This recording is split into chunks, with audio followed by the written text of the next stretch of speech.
ஒரு நகரத்தில் ஒரு ஏழை சிறுவன் இருந்தான். அவன் தினமும் காலையில் தினசரி பத்திரிக்கையை வீடு வீடாக போட்டுட்டு அதில் வர்ற வருமானத்தில் ஸ்கூல் ஃபீஸ் கட்டி படிச்சுக்கிட்டு இருந்தான். அவனுக்கு ஒரு நாள் நல்ல பசி.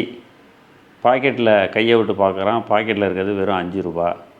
இந்த 5 ரூபாயை வச்சு எப்படி சாப்பிட்றது? சாப்பிட முடியாதே. இப்போ யோசிக்கிறான். அப்போ தான் அவனுக்கு தோணுது, யார் வீட்லையாவது இந்த 5 ரூபாயை கொடுத்து ஏதாவது கொடுக்க சொல்லி சாப்பிட்டுப்போம் அப்படின்னு சொல்லி ஒரு வீட்டு கதவை தட்டுறான். தட்டினா அங்கே ஒரு அழகான பெண் கதவை திறக்கிறா. அவங்கள்ட்ட கொஞ்சம் குடிக்க தண்ணி கிடைக்குமா அப்படின்னு தயங்கி கேட்குறான். இவன் கேட்குறத பார்த்ததுமே அவளுக்கு புரிஞ்சு போச்சு, இவன் முகத்தில் வாட்டம் தெரியுது, இவன் பசியோடு இருக்கான்னு சொல்லிட்டு அந்த பெண் என்ன பண்ணுறா, ஒரு டம்ளர் பால் கொண்டு வந்து கொடுக்குறா. அந்த பசியோட தாக்கத்தில் கடன்னு குடிச்சிட்டு அந்த டம்ளரை கொடுத்துட்டு, இதுக்கு நான் எவ்வளோ கொடுக்கணும்னு கேட்குறான் இவன்.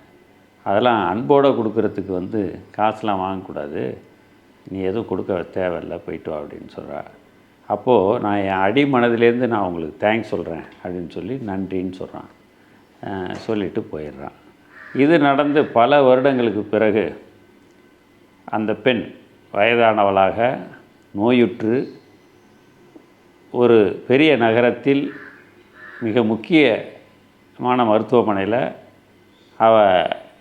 அட்மிட் ஆகிறா.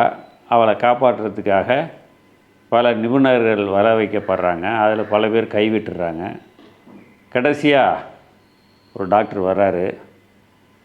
அந்த டாக்டர் அந்த நோயில் மிகவும் கைதேர்ந்த நிபுணர். அவருக்கு அந்த கேஸ் ஷீட் போகுது. அவர் அதை போய் படித்து பார்க்குறாரு. கேஸ் ஷீட்டை படித்து பார்த்துட்டு அவருக்கு பெரிய சொரத்து இல்லை.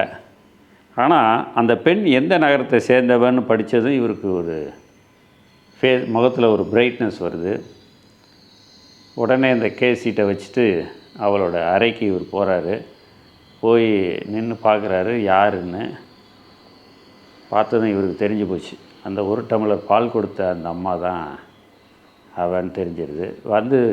உடனே இவர் அந்த கேஸில் முழு இன்வால்வ் ஆகி முழுமையான முயற்சி பண்ணி அந்த பெண்ணை, அந்த வயதான பெண்ணை காப்பாற்றிடுறாரு. மருத்துவமனை அக்கௌண்ட் செக்ஷனில் ஏற்கனவே சொல்லி வச்சுருக்காரு, அந்த பில்லை நேரடியாக எனக்கு அனுப்புங்கன்னு. அதே போல் அவங்க பில்லை இவருக்கு அனுப்புகிறாங்க. அந்த அம்மா முழுமையாக குணமாயிடுச்சு, டிஸ்சார்ஜ் பண்ண வேண்டிய சூழலில் அந்த இதை அனுப்புகிறாங்க. இவர் அந்த மார்ஜினில் ஏதோ எழுதுகிறாரு. எழுதிட்டு கவரில் போட்டு கொடுத்துட்றாரு. இப்போ நீங்கள் அந்த அம்மாட்ட கொடுத்துருங்கன்னு சொல்லி அந்த பில்லை அனுப்பி விட்றாங்க. அந்த அம்மா கவரை பார்த்த உடனே அந்த அம்மாவுக்கு கையும் ஒல்ல காலும் ஒல்ல. இந்த பில்லை செலுத்துறதுக்கு நான் என்ன வாழ்நாள் பூரா இதுக்கு முயற்சி பண்ணுறதே என் வாழ்நாள் போயிடும் போல இருக்கு அப்படின்னு யோசிச்சுக்கிட்டே அந்த கவரை பிரிக்குது. பிரித்தா உள்ளே போட்டிருக்கு, ஒரு டம்ளர் பாலுக்கு இந்த பில் தொகை முழுவதும் செலுத்தப்பட்டு விட்டதுன்னு எழுதி அந்த டாக்டர் பேர் போட்டு கையெழுத்து போட்டிருக்கு. அந்த அம்மாவுக்கு அப்படியே ஒன்றுமே புரியல.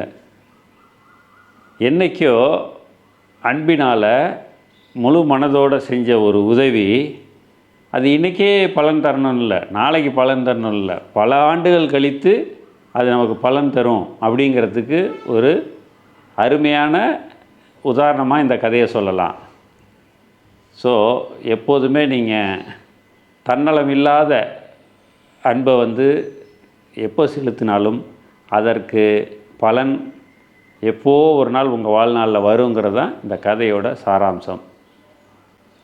நீங்கள் ரெயின்போ 360 சேனலை சப்ஸ்கிரைப் பண்ணுங்கள், லைக் பண்ணுங்கள், ஷேர் பண்ணுங்கள், கமெண்ட் பண்ணுங்கள். நன்றி, வணக்கம்.